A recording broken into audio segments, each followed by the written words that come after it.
chers élèves, j'espère que vous êtes en forme pour une nouvelle leçon.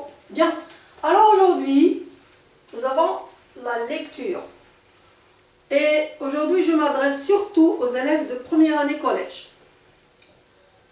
À chaque fois, je vais m'adresser à un niveau. Aujourd'hui, la première année collège. Alors, qu'est-ce qu'on va faire aujourd'hui?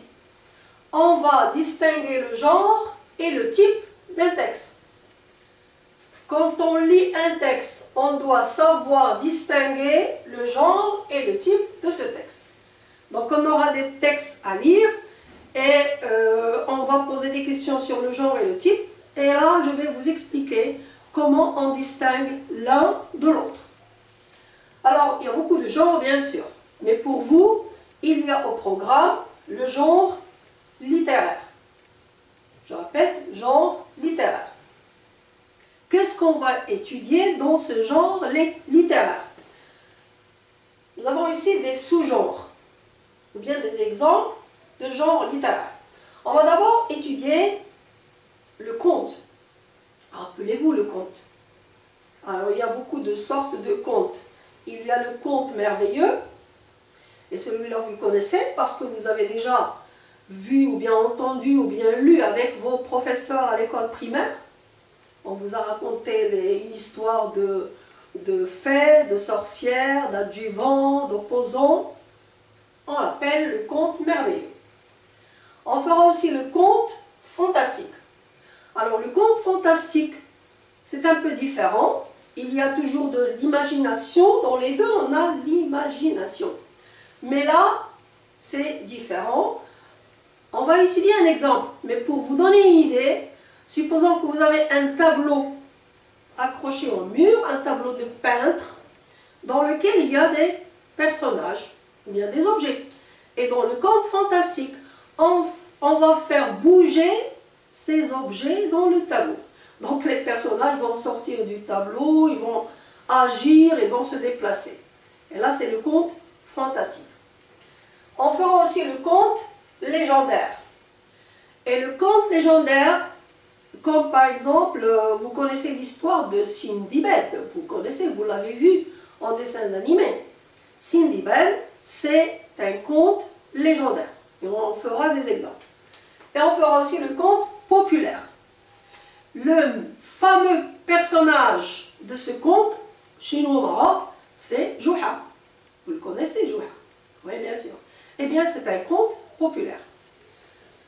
Nous ferons aussi un autre genre littéraire, c'est la fable. Alors, dans la fable, c'est un genre littéraire dans lequel on personnifie les animaux. C'est-à-dire, les animaux vont agir, vont parler comme des personnes. On fera aussi le récit de voyage.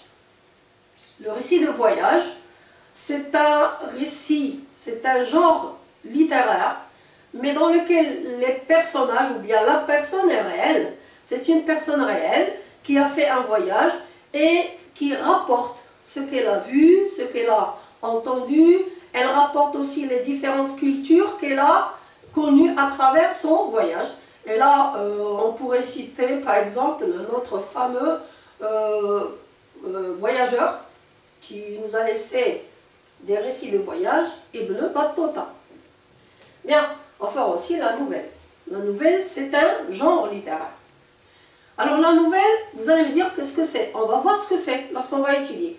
Mais une idée, c'est que la nouvelle, ce n'est pas vraiment un roman, c'est pas grand, et c'est petit, c'est une petite histoire.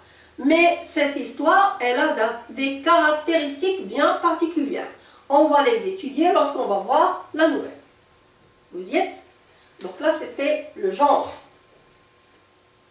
Bien. Alors, on passe au type. Type.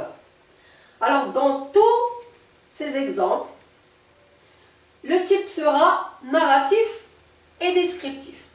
Alors, narratif vient du verbe narrer, c'est-à-dire raconter. Donc, le narrateur, il va raconter les événements, ou bien ce qui se passe. Donc, le type sera narratif. Dans cette narration, il y aura des passages où l'auteur va décrire. Je peux décrire un paysage, je peux décrire un personnage, je peux décrire une action. Donc ce passage sera de type descriptif. Vous y êtes? Alors j'espère que vous avez un peu distingué, compris la différence entre les deux.